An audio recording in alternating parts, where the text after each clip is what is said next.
درود پڑھیں، یہ منہ بھی میٹھا رکھے گا، یہ دل بھی ٹھنڈا رکھے گا، یہ دنیا بھی ٹھنڈی رکھے گا اور آخرت بھی ٹھنڈی کر دے گا۔ درود چراغ بھی ہے، درود کستوری بھی ہے، خوشبو بھی ہے، مہک بھی ہے، شہد بھی ہے، گلاب بھی ہے، کھنڈ بھی ہے اور سینے کی ٹھنڈ بھی ہے۔ الحمدللہ رب العالمین والصلاة والسلام علی اشرف الانبیاء والمرسلین وعلی آلہ واصحابہ اجمعین۔ قال اللہ تعالی وتبارک فی القرآن المجید والفرقان الحمید۔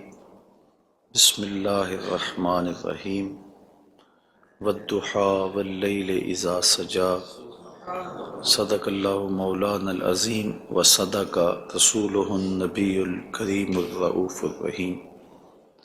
اللہم نور قلوبنا بالقرآن وزین اخلاقنا بالقرآن وادخلنا الجنۃ بالقرآن ونجنا من النار بالقرآن۔ قال اللہ تعالی وتبارک فی شان حبیبہ مخبرا وآمرا ان اللہ وملائکتہ یصلون علی النبی یا ایہا الذین آمنوا صلوا علیہ وسلموا تسلیما۔ الصلاۃ والسلام علیک یا نبی الرحمہ وعلی آلک واصحابک یا رسول الملاحمہ۔ الصلاۃ والسلام علیک یا رسول اللہ وعلی آلک واصحابک یا محبوب رب العالمین۔ تمام حمد و ثنا، تعریف و توصیف اللہ جل مجدہ الکریم کی ذات بابرکات کے لیے، جو خالق کائنات بھی ہے اور مالک شش جہات بھی۔ اللہ جل وعلا کی حمد و ثنا کے بعد رسول رحمت، شفیع معظم، نبی محتشم، اللہ کے پیارے، امت کے سہارے، رب کے محبوب، دانائے غیوب، مالک رقاب امم، فخر عرب و عجم، والی کون و مکان، سیاہ لا مکان، سید انس و جاں، سرور لالا رخاں، نیر تاباں، سر نشین مہوشاں، ماہ خوباں، شہنشاہ حسینہ، تتمہ دوراں، سرخیل زہرہ جمالاں، جلوہ صبح ازل، نور ذات لم یزل، باعث تکوین عالم، فخر آدم و بنی آدم، نیر بطحا، رازدار ما اوہا، شاہد ما طغا، صاحب علم نشرہ، معصوم آمنہ احمد مجتبیٰ، حضرت محمد مصطفیٰ صلی اللہ علیہ وآلہ وسلم کے حضور ناز میں اپنی عقیدتوں، ارادتوں اور محبتوں کا خراج پیش کرنے کے بعد، عالی مرتبت محتشم سامعین، السلام علیکم ورحمۃ اللہ وبرکاتہ۔ ماہ نور ربیع الاول اپنی تمام تر رعنائیوں کے ساتھ جلوہ گر ہوا جا رہا ہے، اور ہم حضور نبی رحمت صلی اللہ علیہ وآلہ وسلم کے شمائل پر کچھ باتیں آپ کے سامنے رکھنا چاہ رہے ہیں۔ اللہ تعالیٰ کلمات حق زبان پہ جاری فرمائے اور حضور کے جمال جہاں آرا کی برکتوں سے ہماری روحوں میں نکھار پیدا فرمائے۔ علماء نے لکھا ہے کہ حضور کے حلیہ شریف کو بیان کرنے سے دلوں میں حضور کی محبت پیدا ہوتی ہے، اور سننے والوں کو، بیان کرنے والوں کو حضور کا پیار ملتا ہے، حضور کی محبت ملتی ہے، اور اس کی برکت سے حضور کے دیدار کی دولت بیدار بھی نصیب ہو جاتی ہے۔ ہماری آرزو ہے کہ ہم آقا و مولا حضور ختم المرتبت صلی اللہ علیہ وآلہ وسلم کے شمائل کا درس سنیں، بیان کریں، ہماری بھی قسمت جاگے، زندگی میں وہ شب بھی آئے کہ آنکھیں بند ہوں اور مقدر جاگ اٹھے، اور میں سو جاؤں یا مصطفیٰ کہتے کہتے، کھلے آنکھ صلی علی کہتے کہتے۔ باقی جہاں تک حضور کے شمائل کو بیان کرنے کا حق ہے، وہ کوئی بھی نہیں کر سکتا۔ ہم تو 14 صدیوں کے فاصلے پہ ہیں، جن لوگوں نے حضور کو دیکھا وہ بھی حضور علیہ السلام کا حلیہ بیان کرنے سے اپنے آپ کو قاصر سمجھتے ہیں۔ فرماتے ہیں ہمارے میں طاقت نہیں کہ ہم حضور کا حلیہ بیان فرمائیں۔ چند اصحاب نے حضور کا حلیہ بیان کیا، بلکہ صحابہ ایک دوسرے سے پوچھتے تھے حضور کیسے تھے؟ میاں تم نے نہیں دیکھا؟ کہا دیکھ کر بھی نہیں دیکھا۔ ہمت ہی نہیں تھی کہ حضور کے جمال جہاں آرا کو آنکھ بھر کے دیکھ سکے۔ جن لوگوں نے حضور کا حلیہ بیان کیا ہے یہ وہ لوگ ہیں جنہوں نے یا تو حضور کو بچپن میں دیکھا ہے یا بہت قریب رہے ہیں اور حضور کو سوئے ہوئے دیکھا ہے، تو وہ حضور کا حلیہ بیان فرماتے ہیں۔ حضرت حسان بن ثابت رضی اللہ تعالی عنہ حضور کا حلیہ بیان فرماتے ہیں، کہتے ہیں کہ میں جو حضور کے شمائل کو تمہارے سامنے رکھتا ہوں تو اس کی وجہ یہ ہے کہ مجھے حضور کو دیکھنے کا ایک طریقہ آ گیا تھا، اور وہ یہ کہ فلما نظرت الی انوارہ فودعت کفی علی عینی خوفا من ذہاب بصری، تو میں اپنی آنکھوں پہ انگلیاں رکھ کے انگلیوں کی اوٹ سے حضور کے چہرے کو دیکھتا تھا کہ حضور کے جلووں کی چمک سے میری آنکھوں کی بینائی نہ جاتی رہے۔ یہ کون کہہ رہے ہیں؟ حضرت حسان بن ثابت رضی اللہ تعالی عنہ۔ اور آپ سارے اچھی طرح جانتے ہیں کہ حضرت حسان بن ثابت شاعر ہیں، اور شاعر حسن دیکھنے میں بڑا دلیر ہوتا ہے، اور وہ جو شاعر ہے اور حسن دیکھنے میں دلیر ہے وہ بھی آنکھوں پہ انگلیاں رکھ کے دیکھ رہا ہے، اور ابھی یہ حسن ظاہر نہیں ہوا۔ امام قرطبی علیہ رحمہ لکھتے ہیں کہ حضور نبی رحمت صلی اللہ علیہ وآلہ وسلم کا حسن ظاہر نہیں ہوا تھا، اور اگر جمال رسول صلی اللہ علیہ وآلہ وسلم کا ظہور ہو جاتا تو کوئی دیکھنے کی تاب بھی نہ رکھتا۔ حضور کے جمال جہاں آرا پر 70,000 بشریت کے پردے رکھے گئے، لیکن اس چھپے ہوئے حسن کو بھی دیکھنے کی تاب نہیں ہے، اور اگر یہ حسن بے نقاب ہوتا تو کیا ہوتا؟ یہی بہتر ہے کہ وہ پردے میں روح پوش رہے، وہ اگر پردہ اٹھا دے تو کسے ہوش رہے۔ حضرت شاہ ولی اللہ محدث دہلوی علیہ رحمہ نے اپنے والد حضرت شاہ عبد الرحیم محدث دہلوی علیہ رحمہ سے روایت کیا ہے کہ میرے والد شاہ عبد الرحیم خواب میں حضور کی زیارت کی، اور یہ بات آپ اچھی طرح جانتے ہیں کہ جس نے حضور کو خواب میں دیکھا اس نے حضور کو ہی دیکھا۔ شیطان خواب میں آ کر بھی حضور کی مثل ہونے کا دعویٰ نہیں کر سکتا۔ تو خواب میں حضور کو دیکھا اور عرض کی یا رسول اللہ صلی اللہ علیہ وسلم، آپ نے فرمایا ہے انا املہ و اخی یوسف اسبہ، میں نمکین حسن والا ہوں اور میرا بھائی یوسف میٹھے حسن والا تھا۔ وہاں تو زنان مصر کی انگلیاں کٹ گئیں، اور یہاں ایسا کوئی واقعہ پیش نہیں آیا، جبکہ حسن ملی حسن سبی کی نسبت زیادہ پرکشش ہوتا ہے، تو وہاں انگلیاں کٹ گئیں اور یہاں ایسا کوئی واقعہ پیش نہیں آیا، تو اس کی کیا وجہ ہے؟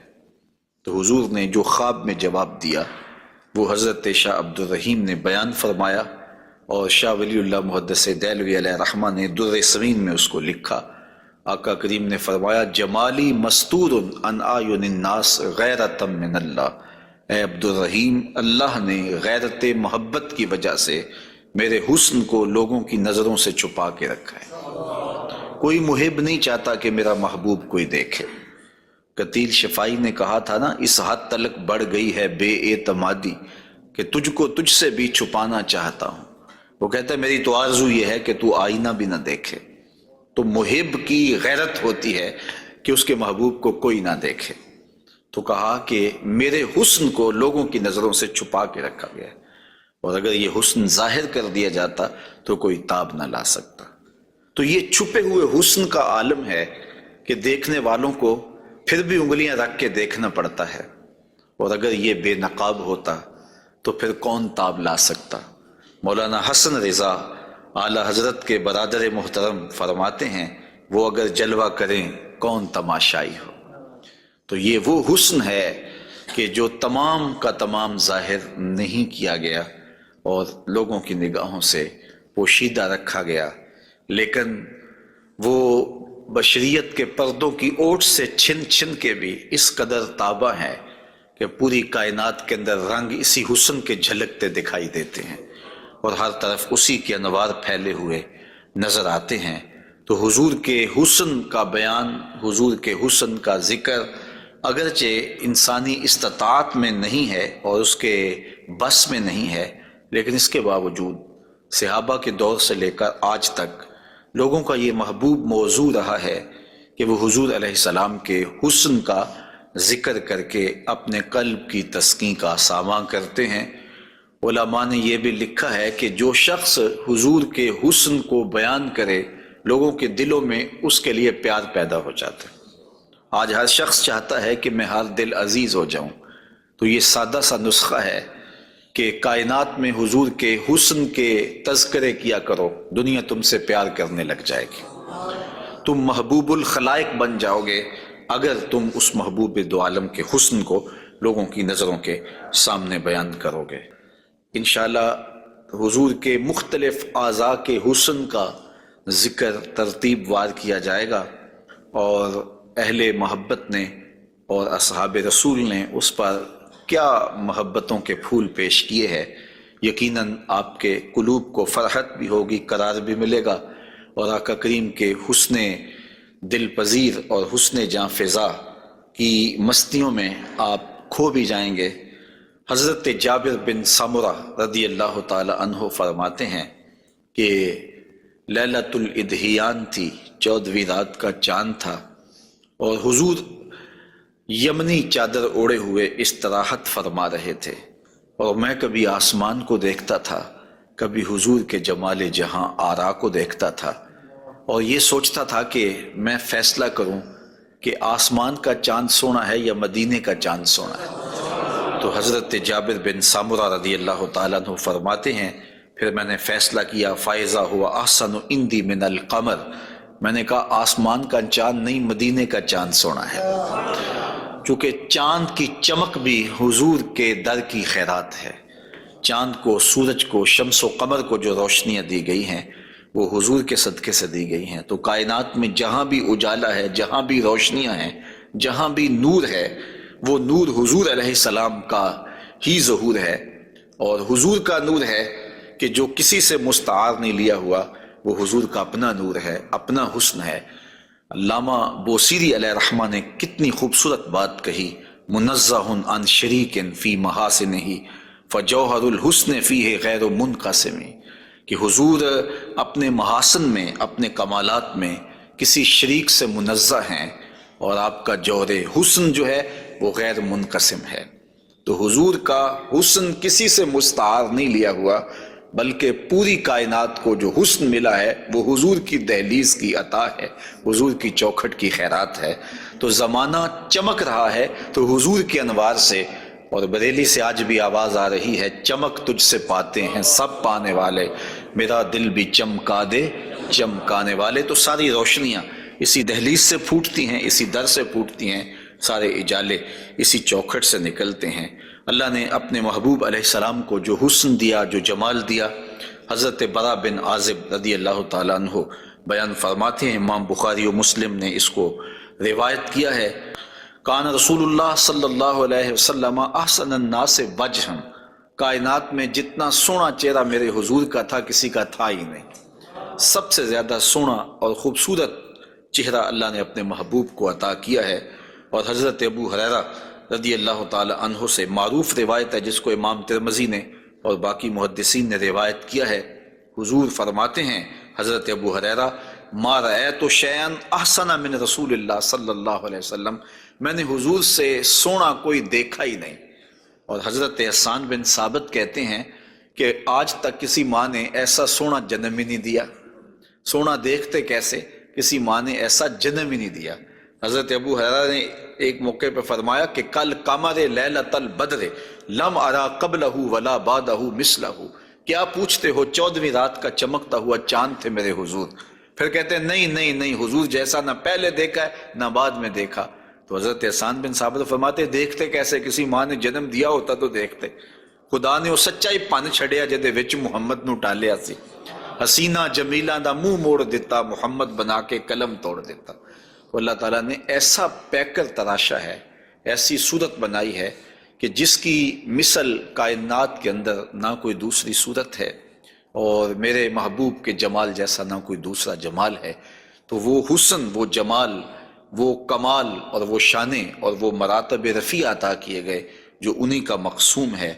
حضور کا پورا جسم انور اور حضور کا وجود مسعود برکتوں سے مالا مال تھا اور حسن اور جمال کا آئینہ دار تھا. لا یجلس الذباب علی جسدہ، ساری زندگی حضور کے بدن پہ کبھی مکھی نہیں بیٹھی. آقا کریم علیہ الصلوۃ والسلام کے بدن پہ کبھی میل نہیں آیا، حضور کی آنکھوں کے اندر کبھی میل نہیں آیا، حضور کو ساری زندگی بلغم نہیں آئی. آقا کریم کی مبارک بغلیں بے بال تھیں اور بالکل باقی جلد کی طرح سفید تھیں. حضور علیہ السلام کا لعاب شہد سے زیادہ میٹھا تھا اور کستوری سے زیادہ خوشبودار تھا. حضور کے فضلات مبارکہ جو ہے وہ امت کے حق میں پاک ہیں، اور جہاں حضور علیہ السلام قضائے حاجت کے لیے جاتے تو وہاں بعد میں جا کے دیکھا جاتا تو کوئی چیز نظر نہ آتی سوائے کستوری کی خوشبو کے. تو آقا کریم علیہ الصلوۃ والسلام کو کبھی جمائی نہیں آئی، کبھی حالت نیند میں حضور نبی رحمت صلی اللہ علیہ وآلہ وسلم ناپاک نہیں ہوئے، حضور نبی رحمت صلی اللہ علیہ وسلم پر کوئی نجاست نہیں آئی، اور آقا کریم کے بدن کا سایہ بھی نہیں تھا تاکہ زمین کے اوپر حضور کا سایہ نہ گرے. کائنات میں ایسا کون ہو سکتا ہے جیسا آمنہ کا لال تھا. تو وہ حسن دیا گیا، وہ جمال دیا، جس پہلو سے دیکھو حضور بے مثال نظر آتے ہیں اور بے مثل نظر آتے ہیں. آئیے ہم حضور نبی رحمت صلی اللہ علیہ وآلہ وسلم کے جسم کے حوالے سے پہلے کچھ بات کریں اور پھر حضور کے اعضاء کی طرف چلتے ہیں. حضور کا مبارک جسم بے سایہ تھا، اور یہ سایہ نہ چاند کی چاندنی میں دکھائی دیتا تھا اور نہ سورج کی روشنی میں پڑتا تھا. حضرت ذکوان رضی اللہ تعالی عنہ روایت کرتے ہیں، فرماتے ہیں کہ ان رسول اللہ صلی اللہ علیہ وسلم لم یکن یرا لہ ظل فی شمس ولا قمر. حضور کا سایہ نہ سورج کی روشنی میں ہوتا تھا اور نہ چاند کی چاندنی میں ہوتا تھا.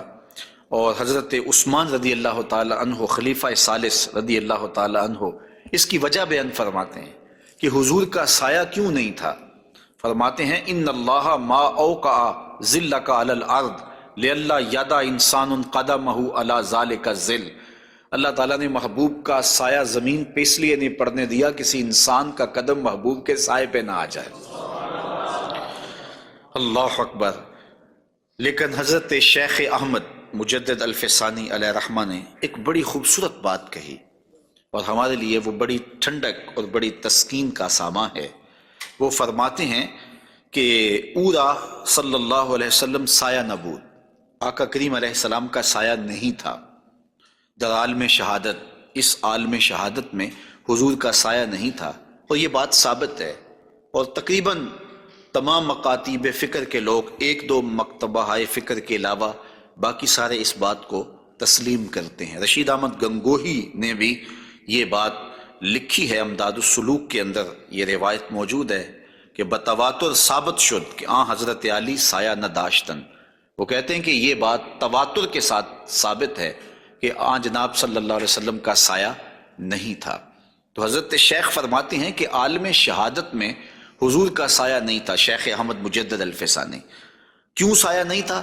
فرماتے ہیں سایہ ہر شخص از شخص لطیف تر است. کسی چیز کا سایہ اس شے سے زیادہ لطیف ہوتا ہے. چون لطیف تر از وی صلی اللہ علیہ وآلہ وسلم در عالم نہ باشد پورا سایہ چے صورت دارت. جب حضور سے لطیف کائنات میں شے ہی کوئی نہیں ہے تو پھر سایہ کیا معنی رکھتا ہے؟ کائنات میں حضور سے لطیف ہے ہی کوئی چیز نہیں ہے. حضور کی مثل عالم امکان میں ممکن ہی نہیں ہے.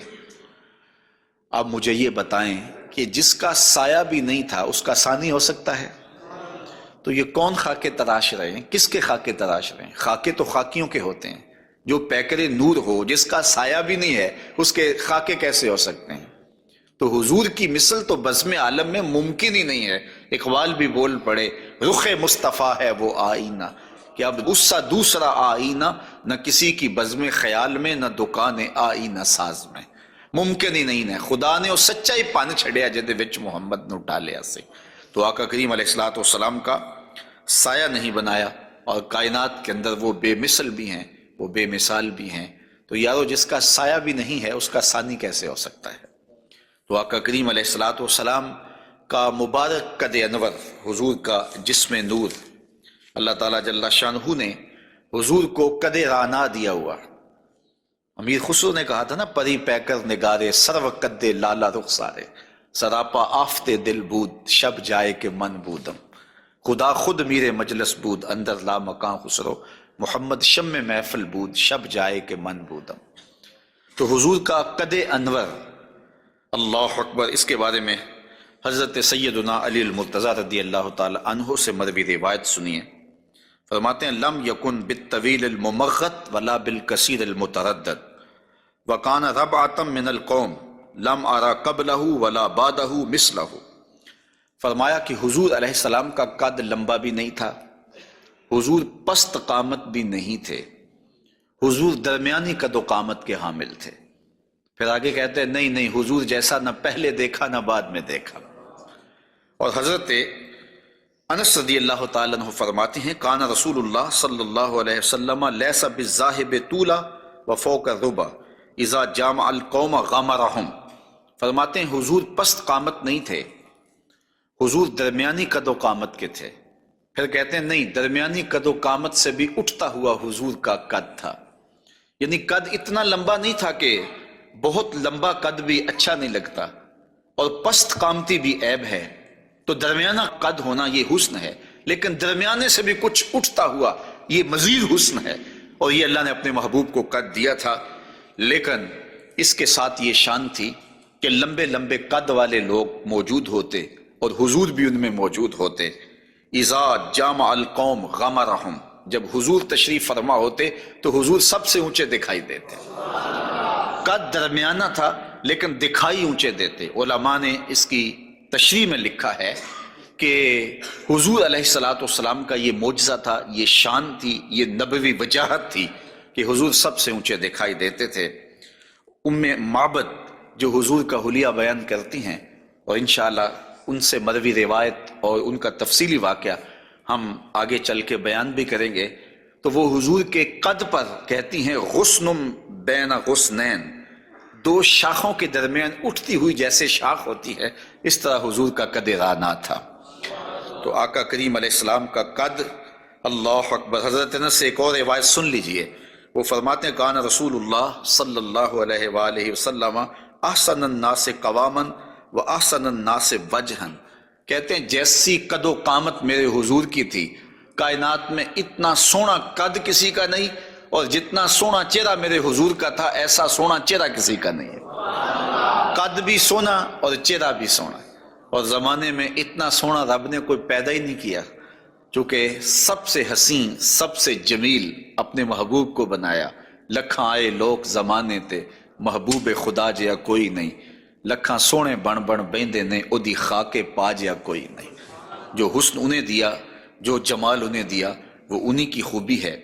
حضور نبی رحمت صلی اللہ علیہ وآلہ وسلم کے قدموں کے حسن کا ذکر کرتے ہیں. حضرت نبی رحمت صلی اللہ علیہ وآلہ وسلم کے مبارک قدموں کی جو ہتھیلیاں تھیں وہ پرگوشت تھیں، اور انگلیاں قوی بھی تھیں، مضبوط تھیں اور خوشنما تھیں، اور مبارک تلوے گہرے تھے اور صاف تھے، نرم تھے اور چکنے تھے. اگر ان پر پانی ڈالا جائے تو پانی بہہ جاتا، اور جب آقا کریم چلتے تو حضور ایسے لگتا جیسے بلندی سے نیچے اتر رہے ہیں.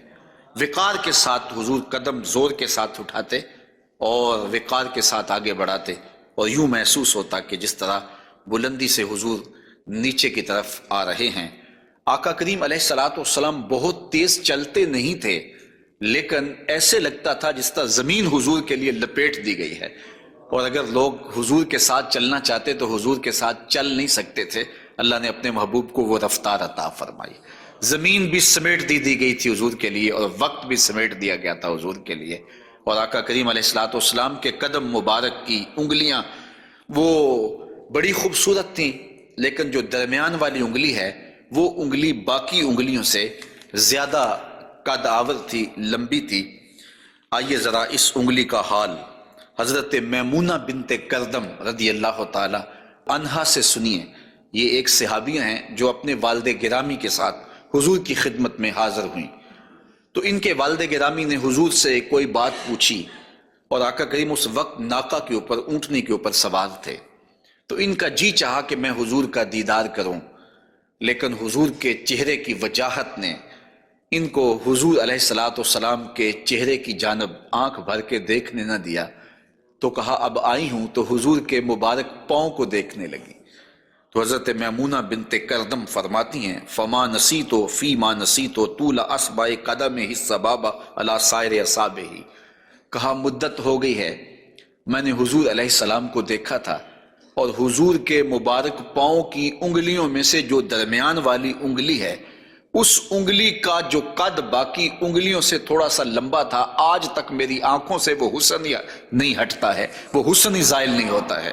اب تک میری نگاہوں میں وہی جلوے ہیں کہ حضور علیہ السلام کی انگلی جو ہے وہ باقی انگلیوں کی نسبت جو ہے وہ زیادہ درمیان والی انگشت سبابہ جو تھی وہ زیادہ لمبائی میں تھی۔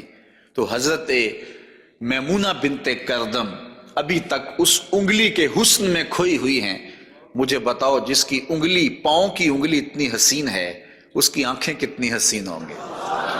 وہ کیا کسی نے کہا نا کہ قدموں میں جبیں کو رہنے دو، چہرے کا تصور مشکل ہے۔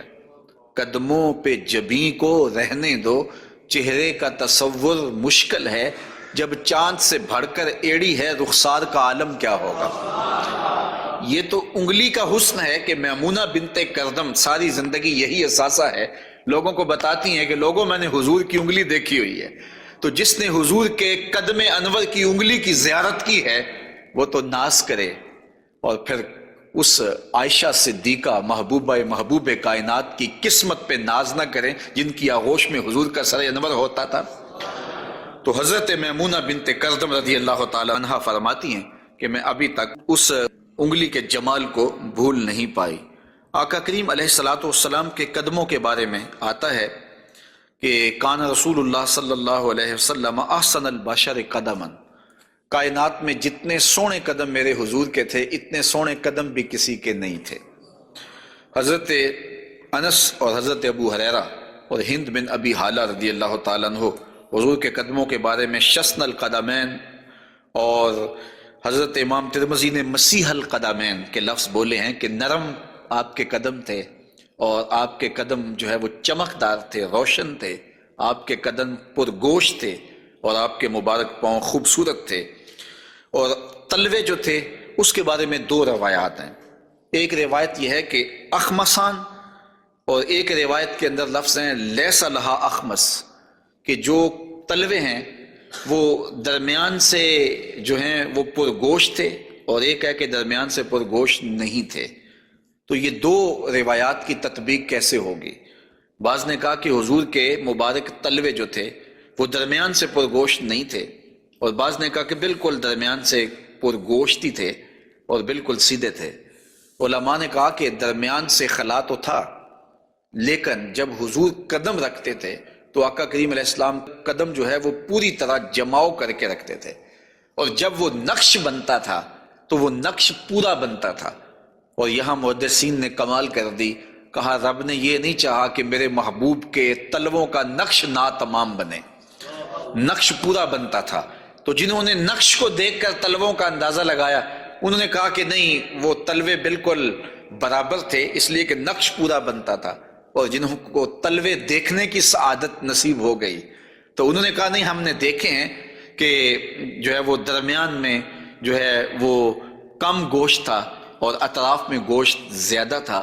تو صحابہ نے حضور کے تلووں کے بارے میں یہ رائے بیان فرمائی ہے۔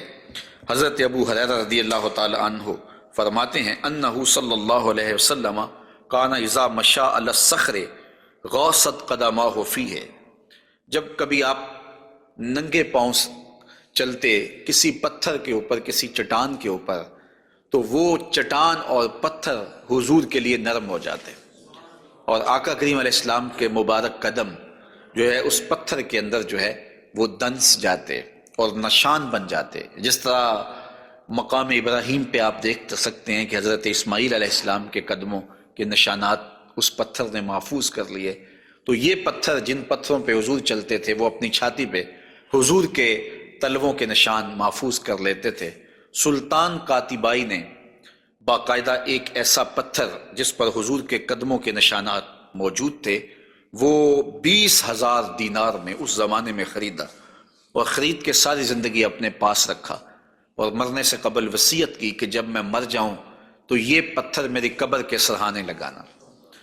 علامہ خفاجی علیہ رحمہ نسیم الریاض میں لکھتے ہیں کہ وہ پتھر آج بھی ان کی قبر کے سرہانے پہ لگا ہوا ہے اور لوگ اس کو اپنے لیے اعزاز سمجھتے تھے. اور یہ وہ قدم ہیں کہ جہاں آتے اس جگہ کی قسمت جاگ پڑتی.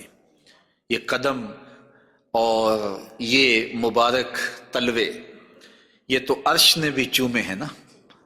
اعلیٰ حضرت نے کیا خوب کہا، زہے عزت و اے طلائے محمد کہ ہے عرش حق زیر پائے محمد. کہ عرش حق حضور کے قدموں کے تلے تھا اور یہ تلوے وہاں عرش الہی پہ لگے ہیں. اور یہ وہی تلوے ہیں جو حضرت جبریل امین کو چومنے کی سعادت بھی ملی ہے. جب معراج کی شب حاضر ہوئے تو محبوب استراحت کر رہے تھے تو جبریل عرض گزار ہوئے کہ محبوب تیرا نبی تو سویا ہے. تو آواز آئی، یا جبریلو قبل قدمہ، میرے محبوب کے قدم چوم لے. تو جبریل امین نے حضور کے قدم چوم لیے. تو پھر کیا لطف آیا ہوگا. کسی نے تصور میں جبریل سے پوچھا کہ حضور کے قدم چومے تھے، تلیاں چومی تھیں، تو بتا کیا کیف ملا. تو اس نے زبان حال سے کہا، نہ جنت کی کلیوں میں دیکھا مزہ جو محمد کی تلیوں میں دیکھا. حضور علیہ السلام کے مبارک قدم جہاں پڑتے وہاں رحمتیں اور برکتیں ہی نازل ہوتی. ذی المجاز کی منڈی میں اپنے چچا کے ساتھ حضرت علی المرتضیٰ رضی اللہ تعالیٰ عنہ کے والد جناب ابو طالب کے ساتھ حضور جا رہے تھے. انہوں نے کہا کہ مجھے تو بڑی سخت پیاس لگی ہے. تو آقا کریم علیہ السلام نے سواری سے اتر کے زمین پر زور سے اپنا پاؤں مارا. تو جب آپ نے پاؤں مارا تو چشمہ پھوٹ پڑا اور اپنے چچا سے کہا کہ یہاں پانی پی لیجیے گا. اور حضور علیہ السلام کی مبارک ایڑیاں جو ہیں ان کے بارے میں ہے کہ وہ کم گوشت تھیں، ان پر زیادہ گوشت نہیں تھا. اور آقا کریم علیہ السلام اس ایڑی کو بھی جہاں لگاتے وہاں حالات رحمتوں بھرے ہو جاتے. حضرت جابر رضی اللہ تعالی عنہ کا اونٹ تھا. ایک سفر میں وہ حضور کے ساتھ تھے کہ وہ تھک گیا اور اس سے چلا نہیں جاتا. حضور کی سواری گزری تو انہوں نے عرض کی، یا رسول اللہ صلی اللہ علیہ وسلم، یہ میرا اونٹ ہے اور تھک گیا ہے اور میں قافلے کے ساتھ کیسے سفر کر سکتا ہوں. تو آقا کریم علیہ السلام نے اپنی ایڑی سے اس کو ٹھوکر لگائی. فَنَاشِطَ حَتَّى كَانَ لَا يَمْلِكُ زَمَامَهُ، وہ اتنا تیز ہوا کہ پھر اس کی باگ سنبھالی نہیں جاتی تھی.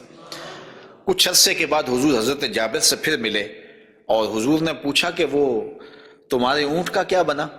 تو انہوں نے کہا، بخیرن قد اصابت ہو برکتوں کا، حضور آپ کی برکت کی وجہ سے اب خیر ہی ہو گئی ہے. تو وہ تو اب سنبھالا نہیں جاتا ہے اور اتنا سری و رفتار ہو گیا ہے.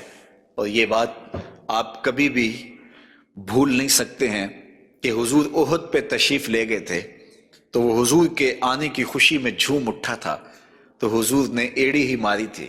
زور کے ساتھ ایڑی لگاتے ہوئے حضور نے کہا، فَضَرَبَهُ بِرِجْلِهِ فَقَالَ اُثْبُتْ، حضور نے کہا کہ اے احد رک جا، تو جھوم رہا ہے جانتا نہیں، فَإِنَّمَا عَلَيْكَ نَبِيٌّ وَصِدِّيقٌ وَشَهِيدَانِ، تیرے اوپر ایک اللہ کا نبی ہے، ایک صدیق ہے اور 2 شہید ہیں. اور پھر فوراً اس کا زلزلہ تھم گیا. اعلیٰ حضرت بولے، ایک ٹھوکر سے احد کا زلزلہ جاتا رہا، رکھتی ہیں کتنا وقار اللہ اکبر ایڑیاں. تو یہ حضور علیہ السلام کے مبارک قدم تھے کہ جن کی برکات زمانے کو نصیب ہوئی. اور یہ وہ قدم تھے جنہیں چوم لینا صحابہ اپنے لیے سعادت سمجھتے تھے. حضرت زرا وفد عبد القیس میں آئے تو پھر انہوں نے حضور کی خدمت میں عرض کی کہ ہم آپ کے قدم اور آپ کے ہاتھ چومنا چاہتے ہیں. اور وہ آگے بڑھے. وہ خود فرماتے ہیں، فَنُقُبِّلُ یَدَ رسول اللہ صلی اللہ علیہ وسلم وَرِجْلَهُ، ہم نے حضور علیہ السلام کے ہاتھ بھی چومے، ہم نے حضور کے پاؤں بھی چومے.